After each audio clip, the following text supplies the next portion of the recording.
Dear students, Assalamu alaikum. Last time we did a quick reference on what a chart of account is. Continuing with that chart of account and how it is associated with QuickBooks, let's take a quick look at what QuickBooks provides us. یہ listing جو آپ پیچھے میں دیکھ رہے ہیں یہ quick books کی نمبرنگ سسٹم ہے. اس نمبرنگ سسٹم سے کیا ہوتا ہے؟ اس نمبرنگ سسٹم سے ہمیں یہ پتہ چلتا ہے کہ ہمارے تمام اس ٹائپ کے اکاؤنٹس ان نمبروں کے اندر آنے. اس کی مثال اس طرح سے ہے، پورا پاکستان اگر آپ کو پتہ ہے جہاں ٹیلی فون کی ڈائلنگ الاؤڈ ہے وہ مختلف نمبروں سے سٹارٹ ہوتا ہے، جس طرح لاہور 042، پنڈی اسلام آباد 051، کراچی 021. یہ نمبرنگ سکیم کی کیوں ضرورت پڑی؟ تاکہ ہم پہلے 3 ڈیجٹ دیکھتے ہی یہ تعین کر سکیں کہ یہ کون سا ریجن اور علاقہ ہے. یہی طریقہ کار ہم چارٹ آف اکاؤنٹ کے ساتھ کرتے ہیں. ہم اس کے پہلے 3 ڈیجٹ دیکھتے ہی یہ اندازہ کر سکتے ہیں کہ یہ کس کیٹیگری، کس کلاس میں فال کر رہا ہے. یہ جو آپ کو سامنے نظر آ رہے ہیں تمام کی تمام classification, these are the basic classifications of chart of account with in QuickBooks. آپ کے 10,000 کی سیریز میں تمام ایسٹس آتے ہیں. ایسٹس کیا ہوتے ہیں اس کی ہم ڈیٹیل بعد میں دیکھیں گے. اسی طرح 2 کی سیریز ہماری لائبلٹیز کی ہے، 3 ایکوٹی، 4 ریونیو اور sales, 5 cost of goods, 6 expenses and 8 other expenses. اس کے اندر ہمارا تمام چارٹ آف اکاؤنٹ جو کوئک بکس سے ایسوسیٹڈ ہے وہ تمام کا تمام موجود ہے. اور جیسے کہ میں نے آپ کو پہلے بھی بتایا ہوا ہے، جیسے ہی ہم نے اپنی کمپنی ٹائپ سلیکٹ کیا تھا، کوئک بکس نے اپنا ایک چارٹ آف اکاؤنٹ ہمارے ساتھ ایسوسیٹ کر دیا. اب ہمیں وہ چارٹ آف اکاؤنٹس مل گیا ہے، اب ہم اسے بہتر کر سکتے ہیں اور اپنے لحاظ سے اس کو تراش خراش کے استعمال کے لائق بنا سکتے ہیں. آئیے پہلے ہم یہ انڈرسٹینڈ کرنے کی کوشش کریں کہ یہ اتنی ساری چیزیں جو مشکل لکھ دی گئی ہیں ان کا اصل میں مقصد کیا ہے. سب سے پہلے ایسٹس. ایسٹس کیا ہوتے ہیں؟ وہ تمام چیزیں جو ہماری کمپنی اون کرتی ہے.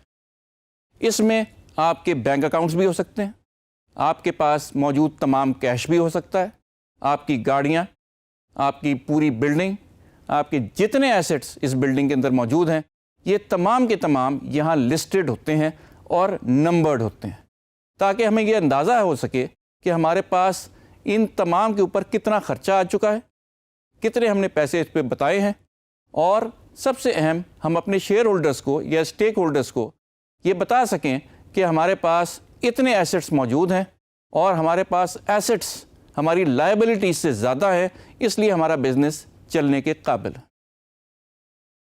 آگے چلتے ہیں. اچھا، ایسٹس میں کچھ شارٹ ٹرم ایسٹس بھی ہوتے ہیں، کچھ لانگ ٹرم ایسٹس بھی ہوتے ہیں. شارٹ ٹرم ایسٹس کا بھی جیسے آپ کو پتہ ہی ہوگا، شارٹ ٹرم ایسٹس وہ ہیں جو ہم فوراً ہی کیش کروا سکتے ہیں. لانگ ٹرم ایسٹس وہ ہیں جو کہ ہمیں 2 یا 3 سال میں انکیشیبل ہوں گے. ان کی مثالیں بہت ساری ہیں. مثال کے طور پہ آپ کے پاس بانڈز ہیں، آپ کے پاس سرٹیفکیٹس ہیں جو 3 سال سے پہلے انکیش نہیں ہو سکتے. لیکن یہ تمام چیزیں وہ ہیں جس سے ہمیں فوری طور پہ پیسے مل سکتے ہیں. سیکنڈ پارٹ ہے ہمارا لائبلٹیز کا. جیسے کہ نام سے ہی ظاہر ہے، لائبلٹیز وہ چیزیں ہیں جو ہم نے لوگوں کو دینی. ہو سکتا ہے کسی نے ہمارے پاس سیکورٹی رکھوائی ہو سکتا ہے کسی نے ہمیں ایڈوانس دے دیا ہو سکتا ہے ہم نے کسی سے کوئی چیز پرچیز کی ہو اور ابھی تک ہم نے اس کے پیسے ادا نہ کیے ہوں. یہ تمام چیزیں ہماری لائبلٹیز، واجب الادا، جو چیزیں ہم نے لوگوں کو واپس کرنی، یہ لائبلٹیز کا حصہ. اس میں بھی شارٹ ٹرم اور لانگ ٹرم لائبلٹیز ہو سکتی ہے، اور بہت ساری ایسی لائبلٹیز بھی ہو سکتی ہیں جو ہم نے فوری ادا کرنی ہے. مثال کے طور پہ ہر سال بلکہ ہر مہینے ہمیں ٹیکس ریٹرن جمع کرانی ہے، سیل ٹیکس کی. ہر مہینے ہم نے اپنے امپلائیز کو سیلری دینی ہے. یہ تمام وہ لائبلٹیز ہیں جو ہمارے پاس noted, recorded and accounted for ہونی چاہیے at any given point of time. اس کے بغیر ہماری اکاؤنٹنگ کمپلیٹ نہیں ہوتی. اگر ہمیں نہیں پتہ ہماری لائبلٹیز کیا ہے تو ہم کبھی بھی تعین نہیں کر سکتے کہ ہمارا بزنس پروفٹیبل ہے یا لاس میکنگ ہے. Liabilities identification and recording is a must. Owners equity. Owners equity یہ ہے کہ ہمارے جو بھی شیئر ہولڈرز ہیں، مالکان ہیں، انہوں نے اس بزنس میں کتنا پیسہ لگایا. ہو سکتا ہے انہوں نے اپنے پاس سے پیسہ لگایا ہو سکتا ہے انہوں نے لون لے کے پیسہ لگایا ہو سکتا ہے انہوں نے بینک سے لون لے کے یہ پیسہ لگایا. لیکن جتنے پیسے ان لوگوں سے لیے گئے ہیں ان کا حساب رکھنا بہت ضروری ہے، کیونکہ بعد میں جب پروفٹ کو ڈسٹریبیوٹ کرنے کا وقت آتا ہے تو آپ کی ڈسٹریبیوشن بیسڈ ہوتی ہے آپ کے اس شیئر میں جو آپ کا اس کمپنی میں ہے. اس کی ریکارڈنگ بہت ضروری ہے، اور آپ کو خود ہی اندازہ ہو رہا ہوگا کہ چارٹ آف اکاؤنٹ میں جب یہ سارا ریکارڈ موجود ہوگا تبھی آپ کا بزنس کی صحیح شکل آپ کو دکھائی دے گی. اب ہم دیکھنا چاہتے ہیں کہ ہم جو بھی بزنس کر رہے ہیں اس میں جو بھی ہم سروسز یا گڈس یا دونوں بیچ رہے ہیں کیا اس میں منافع ہو بھی رہا ہے یا نہیں. ریونیو ہمارا آپریٹنگ ریونیو ہمارے تمام اس سروسز اور گڈس سے مل کر بنتا ہے جو کہ ہم اپنے کلائنٹس کو، کسٹمرز کو بیچتے ہیں. اس میں گڈس میں کوئی بھی بنی ہوئی چیز ہو سکتی ہے جو دکان پہ، اپنے اسٹور پہ، اپنی بلڈنگ میں، اپنی شاپ پہ یا اپنے شو روم پہ ہم رکھتے ہیں.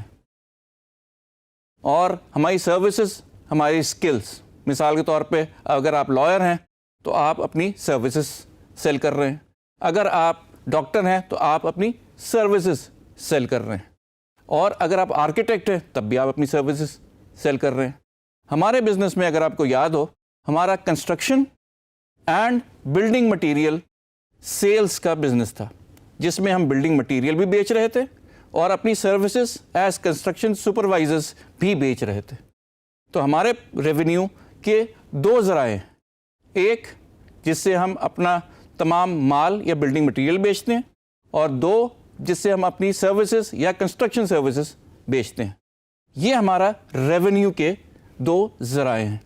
اس کے اوپر خرچ ہونے والے آنے والے سارے اخراجات کاسٹ آف گڈ سولڈ کہلاتے ہیں. جیسے نام سے ہی ظاہر ہے کہ یہ کس چیز کی قیمت ہے، یہ ان تمام چیزوں کی قیمت ہے جو ہم نے ریونیو جنریٹ کرنے کے لیے جو بھی ہم کام کر رہے ہیں اس پہ خرچ کی ہے. مثال اس کی یہ ہے کہ اگر ہم نے مٹیریل جس میں سریا، سیمنٹ، برکس، یہ تینوں چیزیں شامل ہیں، یہ سیل کی ہیں تو یقیناً ہم نے کہیں سے خریدی بھی ہوں گی. جہاں سے ہم نے خریدی ہے وہ ہماری کاسٹ آف گڈ سولڈ ہے. اسی طرح جب بھی ہم نے انہیں بیچا تو وہ ہمارا کاسٹ آف گڈ سولڈ ایک طرف رہ گیا اور وہ ہماری سیلز ریونیو میں کنورٹ ہو گیا. ان دونوں کا ڈفرنس، ریونیو اور کاسٹ آف گڈ سولڈ کا ڈفرنس، ہمارا گراس پروفٹ کہلاتا ہے. اور یہی وہ چیز ہے جس کے اوپر ہم اپنی پوری اکاؤنٹنگ بیس کرتے ہیں کہ ہمارا گراس پروفٹ کیا ہے. اچھا، اگر ہم سروسز اپنی سیل کر رہے ہیں تو اس کے لیے ہم لوگوں نے بہت سارے ڈائریکٹ امپلائیز رکھے ہوئے ہیں. امپلائیز کون؟ جو کنسٹرکشن میں ہماری مدد کرتے ہیں. ان کی تمام سیلریاں ہماری کاسٹ آف گڈ سولڈ میں آئے گی. اگر آپ کو اس کنسٹرکشن بزنس میں اپنی سروسز دینے میں 100 روپے یا ایکس اماؤنٹ خرچ ہوتی ہے تو آپ کو ریونیو ایکس پلس این رکھنا چاہیے تاکہ آپ اپنا سارے اخراجات یا کاسٹ آف گڈ سولڈ نکالنے کے بعد کچھ نہ کچھ ریونیو جنریٹ کر سکیں. ٹھیک ہے، تو یہ ہے ہمارا وہ پرنسپل جس کے تحت تمام گوئنگ کنسرن، تمام بزنسز اپنے آپ کو رن کرتے ہیں. اس کے علاوہ بھی بہت سارے ہمارے ایکسپنسز ہوتے ہیں جو کہ ڈائریکٹ کاسٹ میں نہیں آتے یا کاسٹ آف گڈ سولڈ میں نہیں آتے. اس میں سب سے پہلا ہے ایڈمنسٹریٹو کاسٹ. ایڈمنسٹریٹو کاسٹ وہ ہے جو آفس کو چلانے میں، اس کی دیکھ بھال میں، اس کی مینٹیننس میں خرچ ہوتی ہے. یہ ڈائریکٹ کسی پروجیکٹ کو چارج نہیں کی جاتی. اسی طرح سے آپ کی جتنی بھی ایڈورٹائزنگ کی کیمپین چلتی ہیں وہ جنرلی آپ کے تمام اشیاء جو آپ سروسز اور گڈس بیچ رہے ہیں ان تمام کے لیے ہوتی ہے.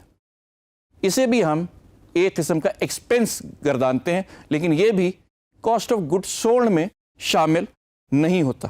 اور اگر ہماری کمپنی ریسرچ اینڈ ڈیولپمنٹ کر رہی ہے تو اس کا بھی تعلق ڈائریکٹ ہمارے کاسٹ آف گڈ سولڈ سے نہیں ہے. یہ سارے آپریٹنگ ایکسپینسز کہلاتے ہیں. اس کے علاوہ ہمارے پاس بہت سارے ادر انکم اور ادر ایکسپینسز بھی ہو سکتے ہیں. ادر انکم ایسے ہو سکتی ہے کہ آپ نے کسی اور کمپنی کے شیئرز لے رکھے ہیں اپنی کمپنی کے پیسوں سے, اس سے جو پروفٹ ہوگا وہ آپ کی ادر انکم ہے. ادر انکم آپ کے نیچرل ریونیو کے علاوہ جتنی انکم ہوگی وہ ساری ادر انکم کہلائے گی. اسی طرح سے آپ کے ادر ایکسپینسز بھی ہو سکتے ہیں, اور وہ بہت سارے ایکسپینسز اس طرح کے ہوتے ہیں جس میں آپ کے فائنینشیل چارجز کٹ گئے, جیسے آپ کے انٹرسٹ پیبل بن گیا. جو بھی چیز آپ کے پاس سے, آپ کے بانڈ سے, آپ کے سرٹیفکیٹ سے کٹے گی وہ آپ کا ایکسپینس ہوگا. بعض دفعہ پڑے چیزیں خراب ہو جاتی ہیں, یہ پورا کی پوری قیمت اس کی ہم کاسٹ آف گڈ سولڈ میں نہیں ڈالتے بلکہ ہم لاس میں بک کرتے ہیں. یہ بھی ہمارا ادر ایکسپینس کہلائے گا. اچھا, اب آپ کو میں نے جیسے پہلے بھی بتایا تھا کہ ہمارا جو نمبرنگ سسٹم ہے چارٹ آف اکاؤنٹ کا, وہ ہمارا 4 سے 6 ڈیجٹ سمپلیفیکیشن کے لیے 4 سے 6 ڈیجٹ مور دین سفیشینٹ ہوتا ہے, جس میں ہم اپنے تمام ہیڈس جو ہم نے شروع میں ڈیفائن کیے تھے وہ آرام سے فٹ کر سکیں. اسی سے ہماری تمام رپورٹنگ اور فائنینشیل بکس جو ہم کوارٹرلی, منتھلی یا سیمی اینولی اور اینولی بناتے ہیں وہ تمام کی تمام انہی ریکارڈ سے اسی انفارمیشن کے تھرو بن جاتی ہے. لیکن یاد رہے چارٹ آف اکاؤنٹ ایک ایسی لسٹ ہے جو کہ ہماری مرضی سے ایز اینڈ وین ریکوائرڈ ہم اس کو فائن ٹیون کر سکتے ہیں اور کرتے رہتے ہیں.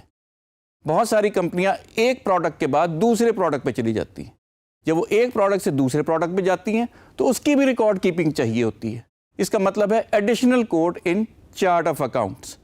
سو our basic theme today is that chart of account provides you the basis and is the core of all accounting, and based on chart of account our accounting record keeping is done and accounts are maintained. Thank you so much.